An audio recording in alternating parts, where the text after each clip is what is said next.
everyone, and welcome back to Cram Farms. Today I'm going to share with you a little bit about bulk buying things for your pantry in bulk, how it saves you money, and I'm also going to go over how to store them. So whether you're looking to do long-term food storage or if you are wanting to just store them in your pantry, there are several different ways you can do this. And I have my trusty little sheet here. I'm going to show you all the price savings and money saving that you can get by buying things in bulk. So let's get started. So when I talk about buying things in bulk, I'm not talking about going to the store and buying like 5 packages of sugar when it's on sale. That's not really what I mean. What I mean is that you can go to certain places and there's certain co-ops and stuff that you can use where you can buy a large quantity at one time. So something like a 50-pound bag of sugar. You can also get like 50-pound and 25-pound bags of flour. You can get beans, you can get rice, you can get you can even buy like baking soda and salt and things like that in bulk in these bigger bags, because priced per pound you're going to be spending a lot less money. So what I'm going to show you and talk to you a little bit price wise today about is flour, sugar, and rolled oats. Those are, and I'm doing 2 different types of flour, but these are 4 things that I make sure to keep in our pantry all the time because I cook from scratch. So my pantry needs to have all these things in stock. I keep some large gallon jars on my shelves of items, and then I refill these from the bulk in my pantry when these start running low. But I also keep long-term storage tucked away also. And things like long-term storage, they will last you for a really long time. So depending on what it is, like flour, sometimes flours will only last you 6 to 12 months if they're already ground, but your things like beans can last you years. And when I say years, like 20 years if you store them properly. So I'm going to go over what you need to store things for long-term storage, but what I'm really focusing on is the cost and the amount that you are saving by purchasing your items in bulk. So we're going to start with the first one, which is sugar. Now, sugar is one of those questionable things where people say it's bad for you, and it's not great. Of course, we use lots of honey and maple syrup, but on some things like kombuchas, and depending on what you're baking, you need sugar. So we buy sugar in 50-pound bags, which is what I just showed you, and I'm going to break it down for you price-wise. So we buy everything organic. This is the Wholesome brand organic cane sugar, and this is a 50-pound bag, and we paid $41 for it. It's still in the bag, I'll show you, just so no one thinks I'm making this up. $41. There it is.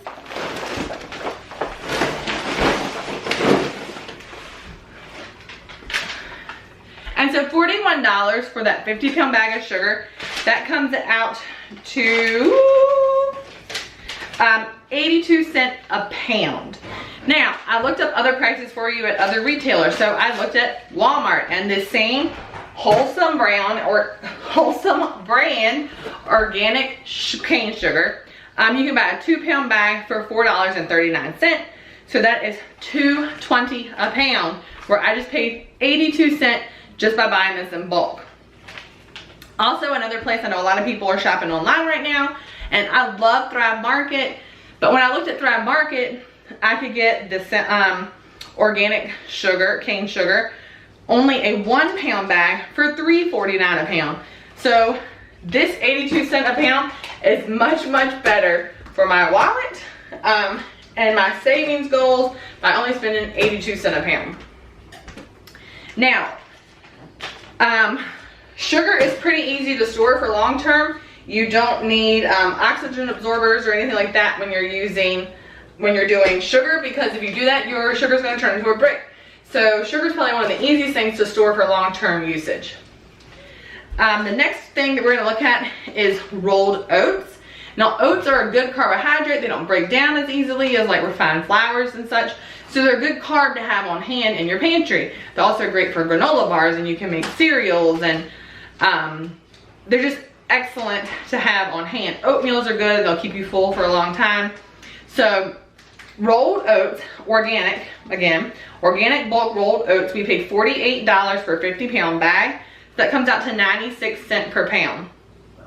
Now, again, I looked at Thrive Market where you could get a 2-pound bag of rolled oats. They were $4.99, so it came out to $2.50 a pound.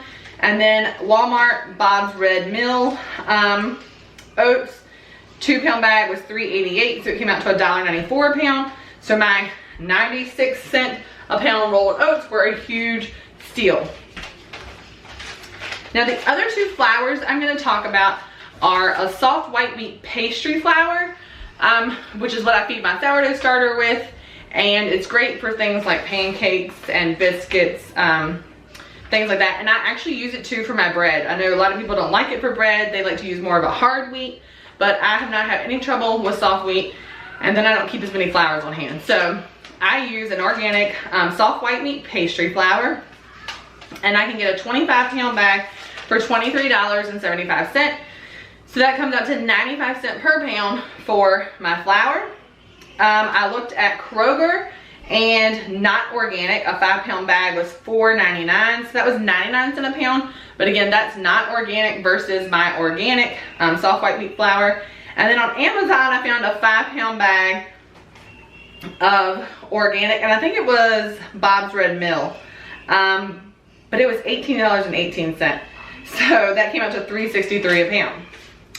And then the last flour that I do keep on hand, and I really like, and I use this in sourdough and I make breads out of it, is einkorn. And einkorn, if you don't know much about it, is probably one of the most ancient grains that's still around that hasn't been tampered with. It is a really easy to work with, I think. You just have to kind of get used to the consistency of it when you're making breads and things with it. But I like einkorn. We use it in lots of things in our kitchen. And so einkorn in a bulk bag, 25 pounds, I got for $59. So it came out to $2.36 a pound. At Thrive Market, it was a 2-pound bag for $6.49, which brought it down to $3.25 a pound. And then on Amazon, a 2-pound bag was $13.92, so it was $6.96 a pound. So those are our price breakdowns. Now, if you don't know places, those were our price breakdowns. And now I'm going to tell you kind of where can you look for these things in bulk. Well, there are places like Azure Standard, which is a company that you can buy for. They're based in the western part of the United States, out of Utah, I believe. And you can buy from them, and they have certain drop points across the U.S. They come on the eastern part of the U.S. They're not a lot in the Northeast, but the South they do, and the Midwest, I know they have drop zones through there. There's also another company, New Country. I'll have to look up the name for you for that one, but they deliver more kind of Midwest area as well. Now, you can order things in big packages from them, just like I got these bulk items. But another place you might want to check, and which is where I got all of my bulk items from, are Amish stores, or your Amish community, well, like grocery and pantry stores. We are able to, if they don't, ours is really great. If they don't have something, you can tell them what you're looking for, and they can actually order it for you, and it'll come in. But most all of these things that I have bought from them in the past, they have already had. If you're looking for things right now that you're trying to stock up on and be more prepared for later, prices are changing a little bit right now. I know that, but it was funny, the sugar was actually cheaper right now when we just bought an extra bag of sugar this past week than it was when we bought it in January. It was cheaper by like $7, I think. So that's a big difference. I felt like before we were paying 96 cents a pound, and this time I was able to get this for 82 cents a pound. Now, another thing you're going to think about are, so I just, since it was cheaper now, should I buy one more extra bag just to have put away? Sugar's going to last you for a long time. Your beans, your rice, things like that are really going to hold up for you in long-term storage. but I wouldn't go as far as buying tons more flour unless you are storing your wheat berries, where you will actually grind the flour yourself. And until I can do that and actually grind my own wheat berries, we are still buying already milled flour. So I will not buy any more than 6 to 12 months worth at a time. So, all right, so that is our section on buying in bulk and why I think you should do it too. The cost savings just cannot be beat, and I just love having all of those ingredients on hand. No matter what I'm cooking, I don't have to really worry about running out because we always have a stockpile. Now, you want to stay tuned to tomorrow's video, because tomorrow I'm going to show you how to take these big bulk bags and turn them into long-term storage so that you can have them for months to come. So you don't want to miss that. We'll see you all tomorrow right here at Cram Farms. Don't forget to hit the like and the subscribe button on your way out. We'll see you guys tomorrow.